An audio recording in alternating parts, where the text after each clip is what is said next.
Assalamualaikum dan salam sejahtera. Hari ini saya akan membentangkan tentang amalan penjagaan dan pengasuhan yang baik untuk bayi dalam tetapan awal kanak-kanak.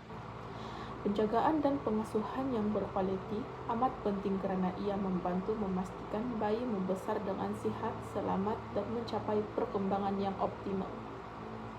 Pembentangan ini akan merangkumi 3 aspek utama, yaitu keperluan asas bayi, sokongan perkembangan bayi, serta aspek keselamatan dan pertimbangan etika semasa menjaga bayi.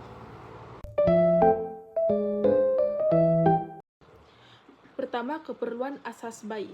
Keperluan asas merupakan perkara yang paling penting dalam kehidupan bayi. Antara keperluan asas yang perlu diberi perhatian ialah pemakanan dan tidur. Dari aspek pemakanan, bayi memerlukan makanan yang sesuai dengan umur mereka. Bagi bayi yang masih kecil, susu ibu merupakan sumber nutrisi terbaik kerana mengandungi pelbagai nutrien dan antibodi yang membantu meningkatkan sistem imun badan. Sekiranya susu ibu tidak dapat diberikan, susu formula yang sesuai boleh digunakan mengikut nasihat pakar kesihatan. Penjaga perlu memastikan jadual pemakanan bayi dipatuhi dan memerhati tanda-tanda bayi lapar seperti menangis, menghisap jari, atau membuka mulut apabila disentuh pipi. Selain itu, kebersihan botol susu dan peralatan penyusuan juga perlu dijaga bagi mengelakkan jangkitan kuman.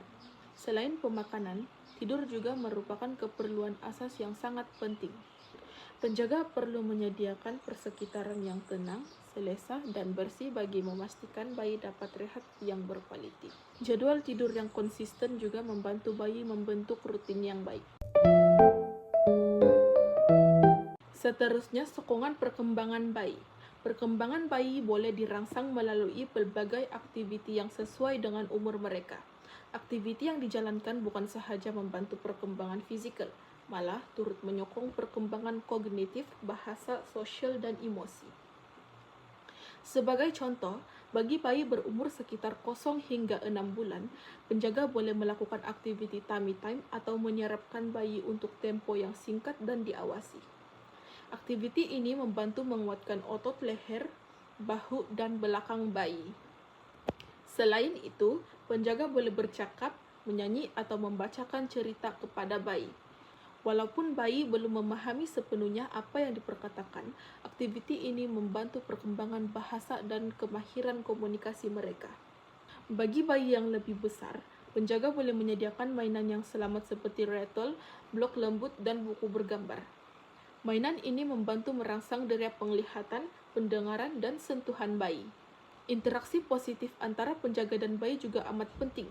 Sebagai contoh, memberi senyuman, memeluk, membalas bunyi yang dihasilkan oleh bayi dan bermain permainan mudah seperti peek-a-boo dapat membantu perkembangan sosial dan emosi mereka. Melalui interaksi ini, bayi akan merasa disayangi, selamat, dan lebih yakin untuk meneraka persekitaran.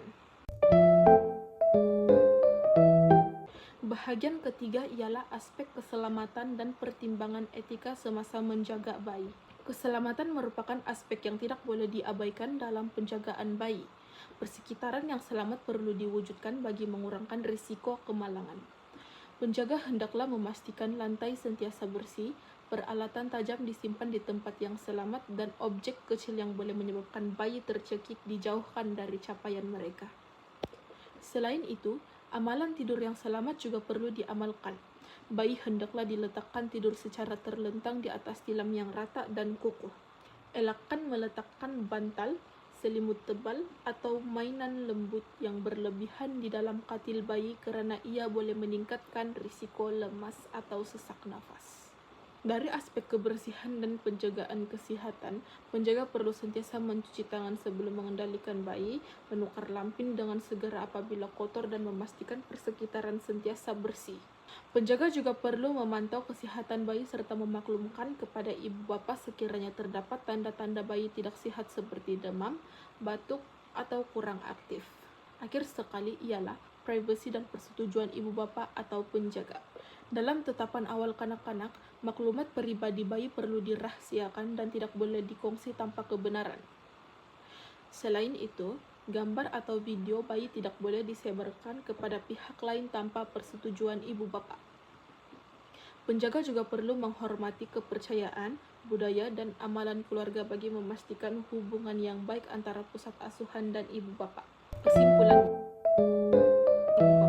Kesimpulannya, penjagaan dan pengasuhan yang baik memainkan peranan penting dalam memastikan kesejahteraan dan perkembangan bayi. Keperluan asas seperti pemakanan dan tidur perlu dipenuhi, perkembangan bayi perlu disokong melalui aktiviti yang sesuai, dan aspek keselamatan serta etika perlu sentiasa diberikan perhatian. Dengan penjagaan yang berkualiti, bayi dapat membesar dalam persekitaran yang sihat, selamat, dan penuh kasih sayang. Sekian dan terima kasih.